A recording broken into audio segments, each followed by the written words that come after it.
안녕하세요. 크립토TV입니다.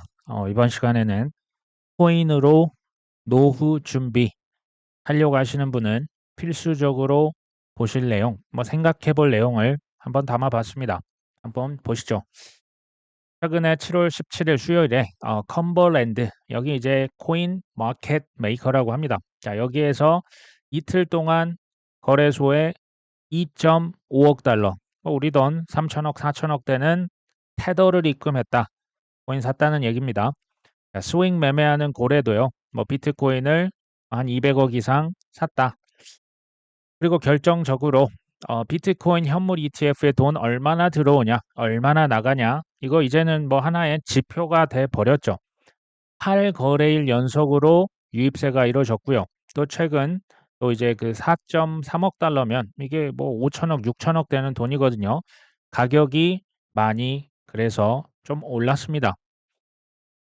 근데 비트코인 채굴자, 이게 그 반감기가 4월 20일에 있었던 거 혹시 기억나십니까?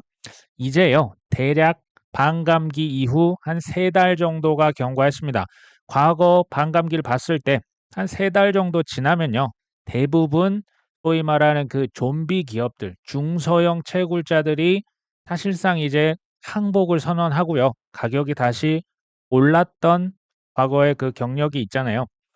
비슷하지 않을까요? 지금 조금 그래서인지 상승을 하고 있고요. 또 최근에 온갖 종류의 퍼드가 있었지 않습니까? 우리 그 일반 개미 투자자들, 사실 시장을 안타깝게도 많이 떠난 분이 계시고요. 중소형 채굴 기업들 휩쓸려서 같이 좀 어려움을 겪었던 게 아닌가 싶습니다. 반면에 이제 다음 주 이더리움 현물 ETF 22일이다, 23일이다, 거의 이거는 이제 사실상 99% 확정이거든요. 트럼프도 비트코인 컨퍼런스 연설하면서 안 좋은 얘기 지금 하겠습니까? 거의 영웅시 되고요. 제가 볼 때 그냥 그 강단에 올라가서 비트코인 한마디만 하고 내려와도 오를 기세 아닙니까? 지금 그럴 기세입니다. 서머 랠리가 만약에 나온다. 그냥 즐기십시오.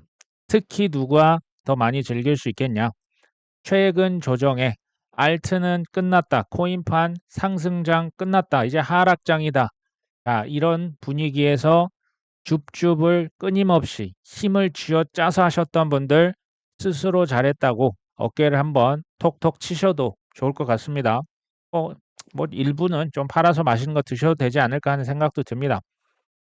자, 블룸버그 중국판에서요.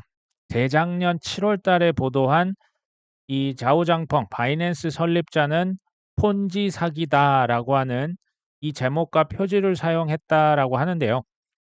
이게 중대한 실수였음을 밝힌다. 여기서 포인트는 뭔지 아십니까? 충분한 근거가 없음에도 이 해당 잡지에 뭐라고 했다? 비즈니스 위크면 큰 거 아닙니까?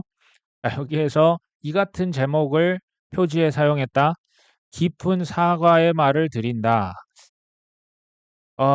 이게요, 그 블룸버그잖아요. 영향력 큰 매체에 표지했다 이렇게 해놓고 너는 사기꾼이잖아라고 했는데 지금 사과를 하는 거 좋습니다. 사과 감사한 일인데 제가 이제 CG를 한번 생각해 보는 거죠. CG는 이미 옷을 벗었지 않습니까? 이미 깜빵에도 갔다가 지금 나왔습니다. 2년이 지나서 충분한 근거가 없었는데 이렇게 막말을 쏟아내는 데가 어딥니까? 블룸버그네요. 투자는요, 사실 이런 친구들을 상대하는 겁니다. 쉽겠습니까? 지피지기면 백전 불태다란 말 있지 않습니까? 나를 알고 상대방 알면 지지 않는다라는데요. 상대방이 지금 이런 친구라니까요. 코인 투자는 저는 저들을 이기려고 하지 않습니다. 제가 이길 수 없다는 거 알거든요. 그러면 그 세력들의 어깨에요, 좀 미리 올라타 있는 거예요. 그리고 그들이 뭔가 느낌이 쏴할 때, 안 좋을 때 미리 한 반발 정도 더 미리 그냥 어깨에서 내리면 되겠죠. 이게 저는 우리가 살아남을 수 있는 전략이 아닐까 생각을 하고요. 그러려면 그들의 매체, 그들의 블랙락이다, 피델리티다, 월스트리트에서 코인을 어떻게 생각하고 어떤 계획을 짰고 있는지 이거를 읽어야죠. 이 글로벌 트렌드와 판세를 정확하게 읽으셔야만 합니다. 그렇기 때문에 뭐 한다? 지금 공부를 하고 계신다 보시면 되겠죠.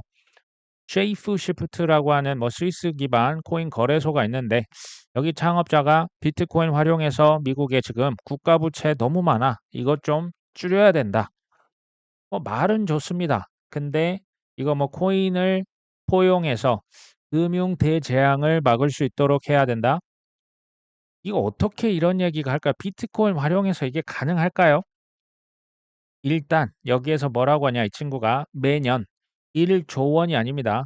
1조 달러 우리 돈으로 하면 1,400조 원씩 국가빚이 그냥 눈덩이처럼 불어나는 거. 이건 뭡니까? 확정된 미래입니다. 이거 돈 찍어서 푼다는 얘기죠. 빚으로. 자, 그래서 근데 그 빚에 대한 국채에 대한 수요가 별로 안 좋지 않습니까? 그래서 신박한 발명품을 만들었다. 그게 뭐다? 스테이블 코인이다. 이게 디지털 달러고요. 이거 돈 찍으려면 반드시 담보로 뭘 산다? 미국 국채를 사십시오. 이게 2022년 하락장 테라로나 FTX 다 이게 그들의 계획 아닙니까? 세 번째, 자, 비트코인이 이런 사람들이 그 주장하는 게 이거예요. 글로벌 리저브 커런시, 그러니까 외환 보유고처럼 될 것이다. 지금 뭐 이제 그 각국에서 외환 위기, 달러를 확보해야 되는 위기 아닙니까? 달러 부족, 빚이 달러기 때문에 달러가 없으면 국가가 이제 부도를 맞이하는 겁니다. 그러니까 혹시 모르니까 쟁여두자. 이게 외환 보유고인데 비트코인이 이 외환 보유고가 될 수 있다라는 얘기를 하는 사람들이 10년 전부터 있었습니다. 금의 역할, 달러의 역할을 비트코인이 할 수 있다. 그리고 이제 IMF라고 하는 곳에 통화 바스켓, 지금 뭐 선진국 5개국의 통화가 들어가 있는데 이것들 안에 이게 나중에 CBDC가 들어가겠죠. 근데 CBDC보다 가치 중립적이고 누가 와도 받아줄 수 있는 그런 가치 있는 거. 그게 뭐다? 비트코인이요. 각국 중앙 정부들은 뭐 미국만 이렇게 돈 찍겠습니까? CBDC 하면 찍기가 훨씬 편합니다. 뭐 조폐공사 이거 필요 없습니다. 맘대로 찍어서 뿌릴 수 있겠죠. 반면 비트코인 수량 제한 있지 않습니까? 그러면 국가에서 뭘 쟁여야 된다? 비트코인을 최대한 많이 비축을 해놔야 된다. 지금 그 얘기하고 있는 겁니다. 그러면 시간 지나면 어떻게 될까요? 상대적으로 가치가 떨어지는 화폐가 아니지 않습니까? 그러면 국부가 증가가 될 수가 있고요. 인플레이션. 그 화폐 찍어내면 상대적으로 물건값이 올라가니까 이것에 대한 대비까지 될 수 있다. 제가 과거부터 생각했던 비트코인의 유일한 악재는요. 사실 전 세계에서 비트코인을 동시에 금지한다면이라는 것이었습니다. 뭐 중국에서, 인도에서 일부 국가에서 비트코인 금지가 아니고요. 전 세계에서 동시에 한꺼번에 금지하자. 지금 어떻습니까? 정확히 그 반대입니다. 비트코인은요, 이제는 국가, 기업, 개인 이들의 부의 척도로 사용이 됩니다. 돈은 찍을수록 가치가 떨어지지만 반대로 얘기하면 뭡니까? 비트코인의 가치는 무한대로 올라갈 수 있다. 이 정도 이제 다 알고 계시리라고 믿습니다. 사이버펑크 홀딩스, 캐나다의 뭐 투자 회사라고 하는데요. 여기에서 원래 솔라나 6,000개 들고 있었는데 6,300개로 한 10배 이상 한 달 동안 늘렸답니다. 뭐 솔라나에 큰 베팅을 했다라고 보겠죠. 솔라나 밸리데이터로 활동을 하고 이 중에 무려 거의 5만 개의 솔라나를 스테이킹할 계획이다. 스테이킹 얘기가 나와서 제가 이걸 한번 준비를 해봤습니다. 이전 제가 말씀드렸던 강남에 있는 빌딩주 죽기 전까지는 안 판다. 아니 죽어도 안 팔고 자식에게 상속했던 거 기억나십니까? 근데요. 이들은 강남 빌딩주는 뭐 그 40년, 50년 그 시세 차익이 어마무시합니다. 근데 이게 뭐 매달 거기 이제 임대 수익이 있지 않습니까? 그러니까 안 팔아도 되는 거죠. 현재까지는 비트코인은 이자는 없습니다. 나중에 월가에서 이걸로 담보대출도 가능하게 할 거고요. 스테이킹이 아니라 그냥 이것을 은행에 맡기고 이게 자기들이 빌려주면서 이자 지급하는 상품 만들어 낼 겁니다. 이것도 파생 상품이죠. 현재는 어쨌든 비트코인 이자가 없습니다. 이더리움 한 3% 주죠. 솔라나는 대략 한 7% 내외가 됩니다. 제가요, 이걸 조금 뭐 보수적으로 6% 초반에서 7% 왔다 갔다 하기 때문에 한 6.5%로 잡아봤습니다. 얼마나 될까요? 솔라나를 예치할 때 고려 사항이 있습니다. 첫 번째, 제가 이제 이자율을 스테이킹 이자를 약 6.5%라고 그냥 가정을 했습니다. 그리고 좀 세금에 대한 부분은 정해지지가 100% 확정이 아니기 때문에 세금은 뺐습니다. 좀 과세할 가능성도 지금 50% 있고요. 3년 유예할 가능성도 여전히 살아 있습니다. 그래서 제가 이걸 일단은 뺐습니다. 세 번째, 코인 상승분을 반영하지 않았습니다. 시세 차익, 시간이 갈수록 저는 솔라나가 어마어마하게 가격, 시세가 많이 오를 수 있다. 하지만 이것을 제가 뺐다. 들쑥날쑥하지 않습니까? 근데 되도록이면 장투를 했으면 좋겠다 하는 말씀을 다시 한번 드리고요. 이걸 제가 말씀드림에도 불구하고 가장 중요한 게 뭘까요? 7% 이자 좋은데요. 그것보다 훨씬 중요한 게 시세 차익입니다. 일단은 무조건 뭐다? 그러니까 이미 뭐 한 30억, 50억, 100억이 있으신 분이 아니면요. 일단 시세 차익에 집중하십시오. 그 다음에 노후 준비하실 때 이 예치는 참고를 하실 필요가 있겠다. 자, 계산을 한번 해봤는데 솔라나 한 1억 원 정도 들고 있다. 현재 그냥 계산하기 쉽게 솔라나 한 20만 원으로 제가 가정을 했습니다. 솔라나 한 500개, 1억을 들고 있으면 연이자 6.5%, 1년에 650만 원이 되겠죠. 이것을 월 이자로 하면요. 월 54만 원이 됩니다. 나쁘지 않죠. 월 24만 원입니다. 솔라나를 만약에 5억 원어치를 갖고 있다. 그러면 1년 더면요. 그 1년에 3,250만 원의 이자가 발생합니다. 월로 나눠보면 월 270만 원. 나쁘지 않은데요. 가만히 있어도 5억 들고 있으면요. 예치해 놓으면 월 이자가 270만 원이죠. 솔라나를 10억을 들고 있다. 그럼요. 1년에 그냥 들고만 있으면 6,500만 원이 들어옵니다. 아직은 세금이 없습니다. 이게 지금 세금도 없이 1년에 그냥 6,500이 온다. 월로 따지면요. 540만 원입니다. 우리가 직장인들 한번 생각해 보십시오. 월 540만 원 벌기 위해서 우리가 얼마나 우리의 그 몸을 갈아 넣습니까? 우리 얼마나 노력합니까? 솔라나 10억이면 월 540만 원이 된다. 이건 굉장히 짭짤하거든요. 솔라나가 만약에 20억 원어치 들고 있다. 그러면 1년에 가만히 아무것도 안 하고 지금 업비트에 그냥 예치만 하는 걸로 제가 가정하겠습니다. 그냥 1억 3천만 원이 생깁니다. 월 이자 1,000만 원이 넘어갑니다. 1,080만 원. 나쁘지 않죠. 이게 뭐 월 1,000만 원이면 이거 뭐 괜찮은 거 아닙니까? 만약에 소위 말하는 대박이 났다. 가정하는 겁니다. 솔라나 50억 원을 지금 예치를 해놓으면 연이자 6.5% 더해졌을 때 1년에 3억 2,500만 원이 생겨나고요. 월 이자는 무려 2,700만 원에 달합니다. 이게 심지어 그 이제 이거 복리라고 보시면 됩니다. 왜냐하면 이자에 이자가 붙어서 그냥 업비트의 예치 버튼 스테이킹 몇 번 눌러 놓으시면 지가 알아서 굴러가는 거거든요. 솔라나 10억, 10억 우리가 이제 10억 목표로 뭐 해보는 거 좋습니다. 어떤 사람 이것보다 더 높을 수 있겠죠. 20억, 30억 좋습니다. 10억을 예치를 한다고 했을 때 월 이자가 무려 540만 원. 단 우리가 고려해야 할 게 있죠. 특히요. 지금 뭐 세금에 대한 부분, 이게 주식을 보면 세금도 대략 이제 나중에 좀 비슷해지지 않을까 하는 생각도 드는데요. 어쨌든 현재 그 배당금, 그러니까 배당 주식에 대해서 세금을 어떻게 부과하고 있는지 제가 한번 살펴봤습니다. 근데요. 세금 폭탄입니다. 배당금의 49.5%, 뭐 50% 배당주는 세금을 거의 50%를 냅니다. 밸류업이 아니라 밸류 다운이죠. 이게 금융종합과세의 현 주소입니다. 이게 올해 3월자 기사인데요.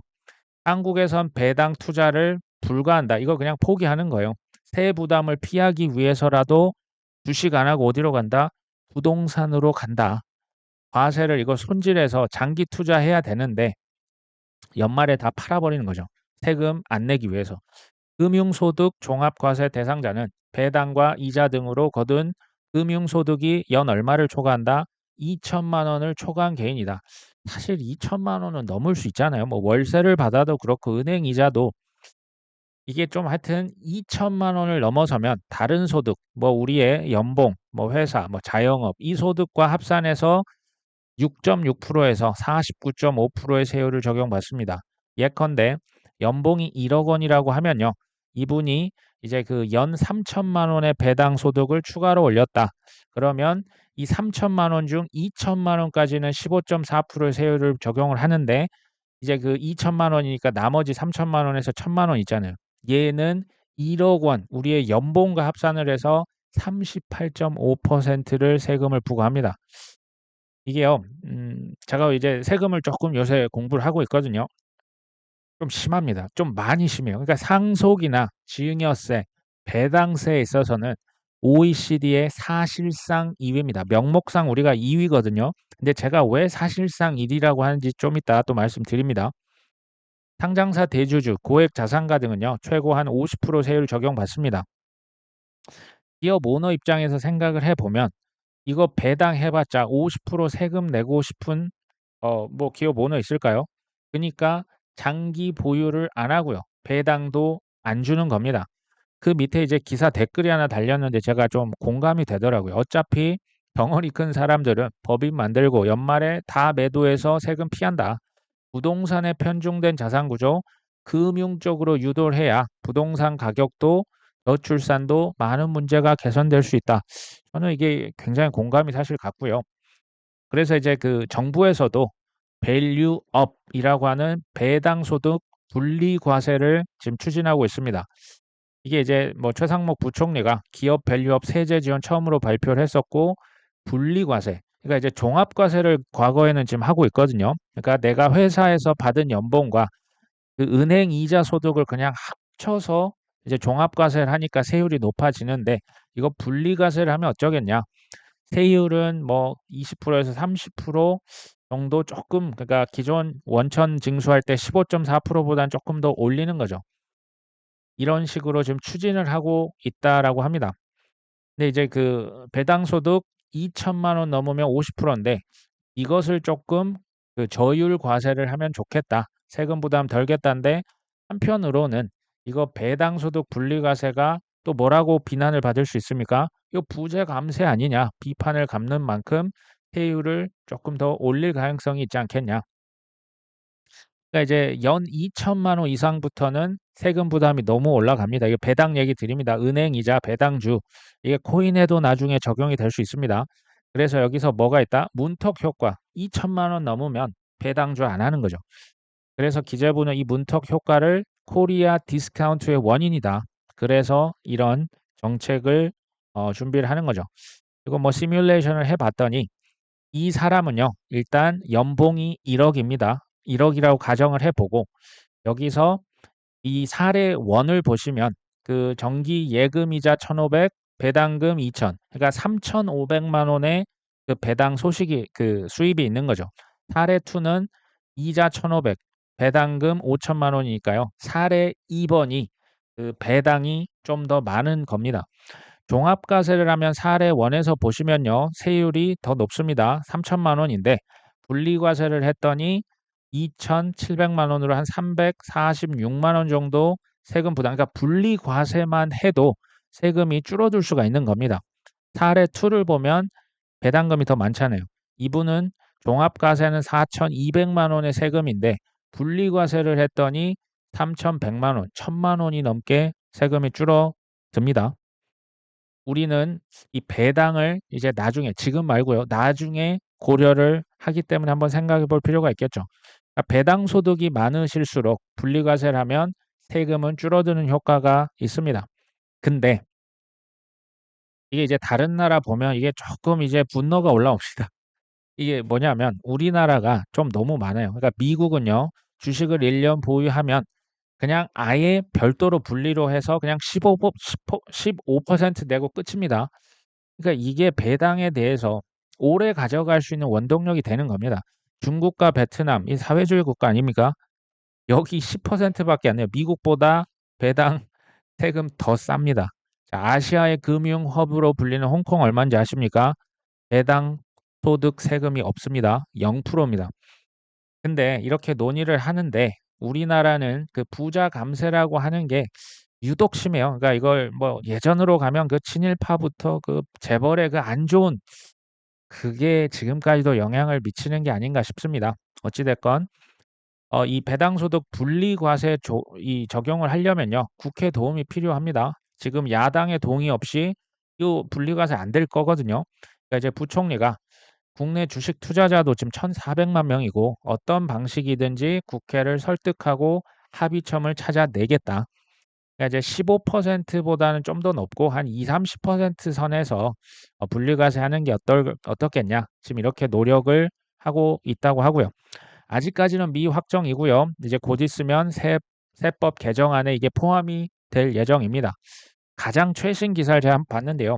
배당소득 분리과세 이제 10년 만에 거의 부활이 뭐 이제 가시화되고 있는데 저는요 이것을 반쪽짜리 밸류업이라고 지금 생각이 됩니다. 제가 왜 반쪽짜리라고 했는지도 말씀드릴게요. 세절감 효과가요 생각보다 적어요. 이 실효성 논란이 있고요. 대상 추가 확대를 검토하겠다. 이런 얘기가 이게 왜 나올까요? 이게 자세히 보시면요. 뭐 2천만 원 이하 배당소득 세율을 아까 뭐 14% 15%였는데 9%로 줄이겠다. 뭐 이건 좋습니다. 근데 이제 5% 법인세 세액을 뭐 공제하겠다. 근데 여기 잘 보시면요. 배당 배당 증가액에 대해서 저율 분리과세입니다. 배당액 전체가 아니고요. 배당을 증가했을 때만 9%의 저율을 분리과세 해주겠다. 지금 이런 얘기입니다. 이게요. 실제적인 세금 그 절하 효과가요. 거의 미미합니다. 그 외에 뭐 이제 금투세 폐지나 뭐 할증평가, 상속세, 이 최대주주 할증평가 이거 정말 어마어마한 세금이거든요. 이런 좀 불합리한 것들 조금 폐지를 시키고 뭐 밸류업 기업, 가업 상속공제 대상 이런 것도 좀 한도하고 ISA 납입 비과세 한도 확대 이건요.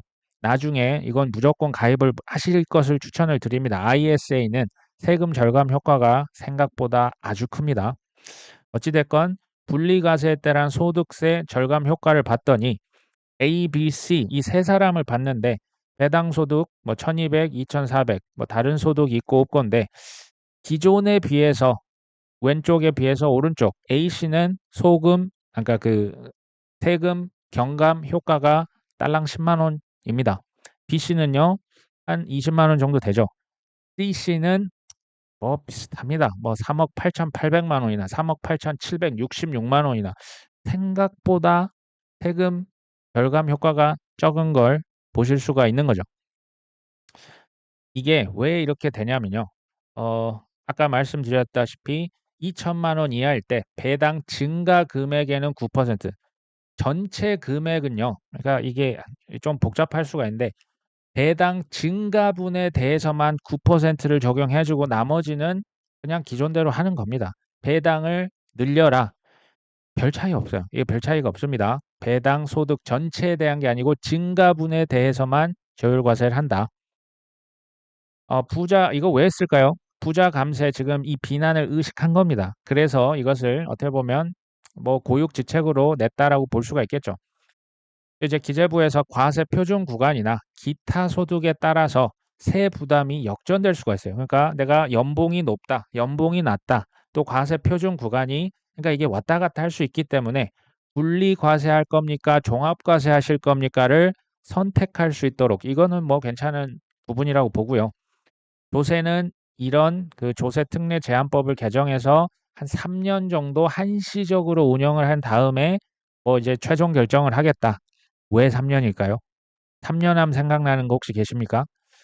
정부 여당에서는 7월 말 이 세제 개혁안에 지금 3년, 코인 3년 그 세금 유예 지금 추진하고 있는 거 기억나시죠? 코인도 그렇고 종부세, 상속세, 증여세, 배당세까지 지금 뭉뚱그려서 종합적으로 세제 개혁안을 추진하고 있다. 이렇게 보시면 됩니다. 근데 아까 말씀드렸죠. 실질적으로 주주들의 세금 절감 혜택이요. 제가 볼 때 이거 별로 없어요. 예전에 박근혜 정부 때는 이것을 3년 정도 시행을 했었는데 이때는 괜찮았습니다. 왜냐하면 배당금 증가분이 아니고요. 미국처럼 배당금 전체에 분리과세를 했었거든요. 근데 이번에는 그게 아닙니다. 어찌됐건 기재부는 뭐 또 세금 혜택 이거 절감 효과가 없네 하니까 뭐 이달 말에 조금 뭐 이제 추가로 뭐 확대하는 법을 찾아보겠다 이렇게 얘기를 했습니다. 그리고 이제 최대 주주가 물려받는 주식 가치에, 그러니까 이제 최대 주주가 돌아가시면요, 그 자녀에게 상속을 할 거 아닙니까? 근데 부동산 같은 경우는 이제 뭐 땅이나 상가 같은 거, 뭐 공시지가나 뭐 최근에 이제 매매 시가 뭐 요 정도로 봅니다. 근데 주식 가치에 얼마를 할증한다? 20%를 할증해서 상속과 세금을 때리는 거죠. 이건요, 엄청난 겁니다. 이게요, 이 정말 엄청나요. 상속세 최대 주주 할증 평가 제도. 이거 그냥 재벌을 싹 다 없애겠다. 제가 취지는 이해합니다. 이거 어느 정도는 필요한데요. 이렇게 되면 어떤 부작용이 나오냐? 이게 사실상 기업이요, 운영이 불가능할 정도, 그러니까 세금 50%를 내기 위해서 회사에 있는 부동산이나 주식 절반을 팔아야 됩니다. 그 정도로 강력한 세금이기 때문에 저는 이거는 뭐 잘하고 있다라는 생각이 사실 들거든요. 그래서 이제 한국에서 세금 폭탄이 명목상의 일본보다 더 큽니다. 이게 정말 엄청난 뭐 제도라는 생각이 들고요. 상속세 때문에 그냥 절반을 팔아야 된다. 이런 좀 그 공제 한도나 이 대상은 좀 확대를 했으면 좋겠습니다. 조금 옆으로 건너갔는데요. 코인으로 노후 준비 어떻게 해야 될까? 좀 정리를 다시 해봅니다. 첫 번째는요, 시세 차익을 극대화하셔야 된다. 이게 뭐다? 우리 최우선 목표입니다. 제가 아까 솔라나 얘기를 드린 건 시세 차익을 잘 내년까지 해서 가져가신 다음에 노후 준비하실 때 쓰시라고 제가 지금 말씀드리는 겁니다. 이자에 지금은 연연해 하지 말자. 지금은 아닙니다. 단, 세금은 좀 더 지켜볼 필요가 있겠죠. 두 번째, 이 말은 뭔 얘기냐면요. 시세 차익, 이번 상승장, 정확히는 지금부터 내년 말까지 해서 이번 상승장에서 시세 차익을 놓치면 어떻게 될까요? 이제는 기회가 많이 줄어들 겁니다. 물론 다음에도 있겠죠. 최근의 조정, 지금 조금 지나니까 어떤 생각 드십니까? 아, 맞아. 그때가 너무나 좋은 기회였어. 아름다운 기회였습니다. 남들이 안 된다고, 죽었다고, 이젠 끝났다고 할 때가 뭡니까? 항상 기회입니다. 그래서 공부를 많이 하셔야겠죠. 저는 이 기회, 뭐 이 정도의 기회일 줄 모르겠습니다. 올해 또 한 번 정도는 나올 수 있다라고 개인적으로 보고 있습니다. 현금이 항상 어느 정도는 준비를 하시는 게 좋겠다. 내년에 어떻게 될까요? 내년 폭등장 나올까요? 나온다니까요. 이 정도면 됐다라고 하는 본인만의 그 기준을요, 좀 시뮬레이션을 미리 해보시면 좋을 것 같아요. 지금 내 업비트 계좌 기준, 뭐 예를 들어 한 5천만 원 있다. 이게 얼마가 되면 팔겠다라고 하는 것을 좀 미리 정해놓자. 이번이 너무 소중하다. 세 번째, 시세 차익을 잘 이뤘다고 가정해 보겠습니다. 그 다음에는 우리가 아까 제가 말씀드렸던 코인은 스테이킹, 은행, 저 뭡니까? 은행 이자도 있죠. 부동산은 월세가 있습니다. 주식으로 배당주 있잖아요. 이것으로 뭘 만들자? 수동적 수입을 만들자. 우리가 비트코인, 금덩이, 뭐 부동산 아파트를 뭐 씹어먹고 살 수가 없지 않습니까? 여기에서 뭘 만든다? 현금 흐름을 창출을 하셔야 합니다. 앞으로 자영업 점점 더 어렵고요. 이 코인의 그 스테이킹이라고 하는 것을 잘 활용해 보자. 네 번째는요. 필요시에는 금융기관, 뭐 이제 뭐 그 PB라고 합니까? 그 은행 가면 뭐 이렇게 그 상담해 주는 거 있잖아요. 특히 세금에 대한 것을 공부를 하시기를 추천을 드립니다. 세무사 필요하면 상담도 하셔서요. 뭐 책도 많이 나와 있습니다. 뭐 머리는 아프지만 이거 아셔야 될 것 같아요. 이것을 통해서 뭐 한다? 절세하자. 우리가 탈세하자가 아니고요. 절세를 할 필요가 있겠다. 제가 아까 말씀드렸던 ISA라고 하는 거, 개인 종합자산 관리 계좌, 이건 좀 공부를 해 보시고요. 필수적으로 가입을 해 놓으시는 게 좋습니다. 그리고 세금, 나중에 코인도 언젠가 세금 낼 겁니다. 그때 이제 세금 같이 공부를 하셔야겠다. 한국은요, 상속 증여 배당에 대한 게 거의 징벌적 과세를 지금 부과합니다. 세계 어디에 내놔도 탑에 들어갑니다. 그래서 공부를 미리 하실 필요가 있습니다. 이게요, 뭐 노후 준비다, 경제적 자유, 되게 먼 나라 얘기 같은데요. 그럴까요? 저는 당장 내년 말만, 그러니까 1년만 지나도요, 지금은 추억의 가격이 될 수 있을 거라고 보거든요. 코인이요, 확정된 미래라는 걸 정말 믿으십니까? 이게 진짜 있으면요, 미래를 미리 준비하셔야 됩니다. 시세 차익, 이게 제일 중요합니다. 근데 그 이후도 미리 한번 생각해 보자라는 차원에서 말씀을 드렸죠. 개인적으로 작년 올해 뭐 특히 뭐 비트코인 뭐 ETF다 뭐 이더리움 뭐 조금 3월 달에 많이 올랐다 지금 좀 수그려 드렸고 다시 이제 뭐 간에 많이 하고 있습니다. 진정한 알트 시즌 불장 왔습니까? 제가 볼 땐 아직 안 온 것 같습니다. 알트코인 투자 우리 왜 합니까? 시세 차익 가져가기 위한 거잖아요. 근데 시세 차익으로 다음 저는 하락장. 뭐 하락장 되게 이제 계속 페이크 이제 이렇게 눈속임을 주면서 1년간 떨어지거든요. 1년 지나면 뭐 26년 말일지 뭐 2027년이 될지 저도 모릅니다. 그 시세 차익으로 비트코인, 이더리움, 솔라나 다시 사야겠죠. 저는 그러려고 알트코인을 사실 투자를 합니다. 여러 가지 지표가 있는데요. 이거 굉장히 중요한 지표 중 하나입니다. 비트코인 도미넌스. 그러니까 전체 시장, 코인 시장이 100이라고 하면요. 비트코인이 현재 기준 약 55%입니다. 알트코인이 45%라는 얘기겠죠. 2017년 불장 기억하십니까? 2017년 비트코인 더미넌스가 거의 97%였습니다. 그게 이게 어디까지 떨어집니까? 36%까지 떨어집니다. 이때 뭐가 왔다? 알트 시즌, 불장이 왔습니다. 전 세계 100만 장자들이 쏟아져 나왔었죠. 그리고 나서 비트코인 도미넌스가 두 번 더블탑을 이렇게 2019년과 2020년 말, 21년 초에 더블탑을 찍습니다. 이때 약 72% 정도 찍었고요. 그리고 나서 비트코인 더미넌스가 흘러내립니다. 이때도 약 40% 밑으로 가는데요. 중요한 게 뭔지 아십니까? 이게 지금 1년 단위로 있어서요. 그러니까 위에서 밑에 바닥까지 가는데 1년 걸립니다. 이거 반드시 기억하셔야 됩니다. 지금 55%예요. 여기에서 더 올라갈 수 있다. 올라갈 수 있죠. 근데 저는 어느 정도 지금 이 보시면요. 이게 월봉이에요. 올라올 때까지 온 거 아니냐. 뭐 ETF 비트코인 됐잖아요. 지금 살 사람들 많이 샀고요. 앞으로 더 들어오겠죠. 제가 말하는 건 비트코인 가격이 떨어진다가 아니면 이게 상대적인 겁니다. 비트코인이 10% 오르면 알트코인은 20%, 30% 오를 수 있다. 제가 이 얘기를 드리는 겁니다. 그러면 어느 순간 저는 뭐 조만간도 될 수 있다는 생각이 드는데 이게 한 달이 아니에요. 두 달이 아닙니다. 1년 동안 떨어진다니까요. 그때 뭐가 온다? 소위 말하는 바나나 존이요. 뭐 불장, 알트 시즌이 1년 후까지 생각을 하셔야 된다. 이 비트코인 점유율, 도미넌스가 바닥을 찍었을 때 바닥이 대략 36%, 40% 언더로 내려온다. 매도의 적기입니다. 이것을 좀 보실 필요가 있습니다. 두 번째, 비트코인 점유율을 바닥을 찍는데 이게 지금 이게 표시하니까 금방 뭐 몇 달 만에 후루룩 되는 것 같은데 그게 아니라니까요.